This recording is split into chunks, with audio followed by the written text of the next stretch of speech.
Okay, so Paul, we see on the show tiny bits of pot come out like this, and someone tells us a great big story about who was there when. How? It's mainly three different factors. I mean, the best analogy I usually use with this is it's a bit like bird watching. Once you've seen something, you know what it is. The trouble is, they quite often have shared features in common. For instance, a robin is a brown bird with a red breast, but not all brown birds with red breasts are robins, yeah? The same applies for this. For instance, early Saxon pottery, like this piece, has quite a lot of quartz in it, but not all pottery with quartz in is late Saxon. It's basically a combination of the inclusions, which is the bits mixed in with the clay, the way it's made. There's basically three different ways of making up pots, and then the finish, the decoration, things like that, and you put them all together, and 9 times out of 10 it'll tell you what you're looking at. Okay, so the inclusions change through time? They change through time, and they change with geography as well. I mean, the geology in this country is very, very mixed. For instance, if you're in Northamptonshire, the clay contains a lot of shelly limestone. If you're in Leicestershire, the clay contains a lot of granite. So if you find a pot with granite in it somewhere on the Leicestershire-Northamptonshire border, it's probably from Leicestershire, although it might be from Cambridgeshire.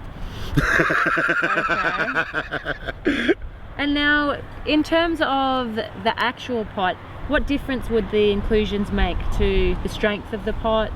They can do, yeah. I mean, sometimes the very fine inclusions, like there's this little piece of medieval jug, it's got a lot of very fine sand in it. That's just sand that naturally occurs in the clay.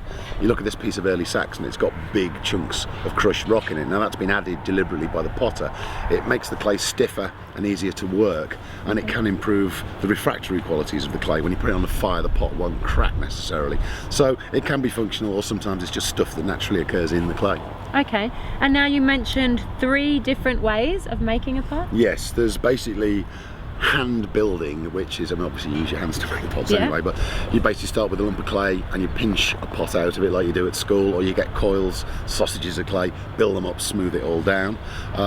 Then there's 2 ways of wheel throwing. There's what we call a slow wheel, which isn't really a wheel. It's, imagine a turntable, the sort of thing you ice a cake on. You build it up with coils on this turntable, smoothing it as you go, you're turning it as you go, it makes it easier to do. Then when you finish, you can spin the turntable, and the weight of the pot acts as a flywheel, and then you can even the pot up, and then you get the proper potter's wheel where you can throw a nice big thin walled pot, yeah, and they leave different traces on the pot and the surface of the pot because of the potter's hands.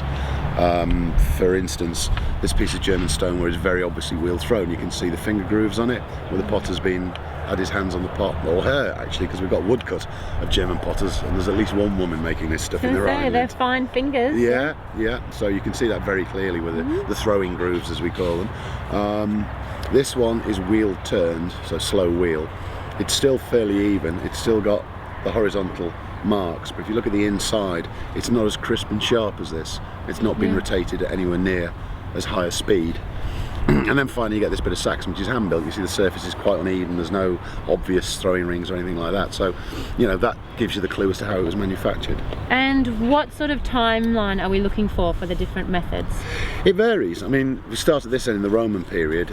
Most of the pottery was wheel thrown, but some of it was moulded and some of it was hand built or slow wheel made. It depends whereabouts you are in the country. It's very regional pottery.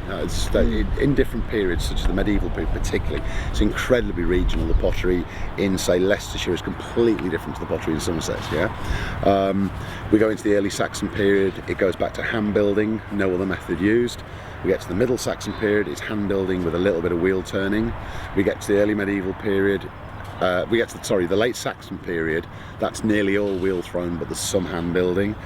Early medieval, we lose wheel throwing completely, just hand building and slow wheel. Late medieval, back to wheel throwing, and then by the end of the medieval period, we're getting fully industrialised production. By the 17th century, they're moulding them, making them in any industrial fashion you can think of, really. So it's not a constant progression, there's ups and downs. You know? Okay. And so the third factor that helps us identify is the finish, the decoration? Yeah, I mean, again, you don't get one particular decoration type only used in one period. In the Roman period, this piece is what we call colour coat. It's a white clay, but you can see it's got the grey surfaces. That's because they've got a liquid clay, a grey liquid clay, and dipped it to give it this nice sort of metallic grey finish. The Saxon period is quite rough, but you sometimes get the outer surface smoothed and even stamped. This piece of Middle Saxon, you see it's quite shiny. that's been burnished. They've got a pebble when the clay's been sort of leather hard, rubbed it. That bit of medieval, not really finished at all. That bit's got a nice pale green glaze on, but you get pale green glazed pottery in the late Saxon period, and even in the Roman period. There were even a little bit of Roman glazed pottery.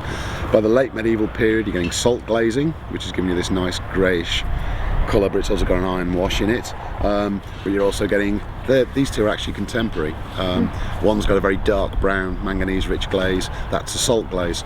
Once you get into the post-medieval period, you're getting these lead glazes, but that's a lead glaze as well. So again, up and down fluctuations. You've got to put it all together, yeah. So you basically just need to look at thousands of pieces of pot to get... Well, I did a little count up on my computer of my databases a few years ago, and I've been doing this for nearly 30 years, and I've looked at approximately 1.75 million sherds of pottery in that time.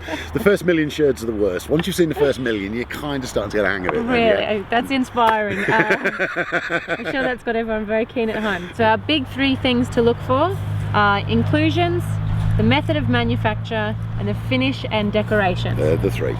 Okay, now we know. Thanks for the advice, Paul. We can all go and classify the pottery on site. Good luck.